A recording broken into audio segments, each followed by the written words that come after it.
যুক্তরাষ্ট্র ইসরায়েলের ইরানে হামলার পর মধ্যপ্রাচ্য জুড়ে সংঘাত ছড়িয়ে পড়েছে। আর এই হামলার পর থেকেই ইসরায়েলে বারবার বেজে উঠছে মিসাইল সতর্কতার সাইরেন। ইরানের ক্ষেপণাস্ত্র ও ড্রোন হামলার মধ্যেই তেল আবিবে ঘটেছে এক অদ্ভুত ঘটনা।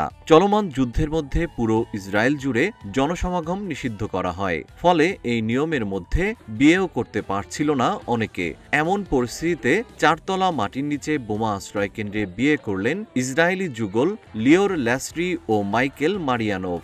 দীর্ঘদিন ধরেই বিয়ের পরিকল্পনা করেছিলেন এই যুগল, তবে চলমান যুদ্ধের কারণে নির্ধারিত স্থানে অনুষ্ঠান সম্ভব হয়নি। পরে একই তারিখে তারা বোমা আশ্রয়কেন্দ্রে বিয়ের আয়োজন করেন। বিয়েতে অতিথিদের মধ্যে প্রায় ৩০% ছিল পরিবার ও ঘনিষ্ঠজন। বাকি উপস্থিত ছিলেন আশ্রয়কেন্দ্রে আশ্রয় নেওয়া সাধারণ ইসরায়েলিরা, যারা আনন্দের সঙ্গে বিয়ের উদযাপনে অংশ নেন। ইসরায়েলি চ্যানেল 13কে দেওয়া সাক্ষাৎকারে মারিয়ানোভ বলেন, মানুষ শুধু আমাদের উদযাপন করতে এসেছিল।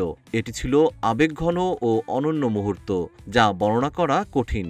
৩রা মার্চ যখন বিয়ের আনন্দে মেতেছিল ইসরায়েলিরা, ঠিক সেই মুহূর্তেও কয়েক দফা ইরানি মিসাইল হামলার সাইরেন বেজে ওঠে।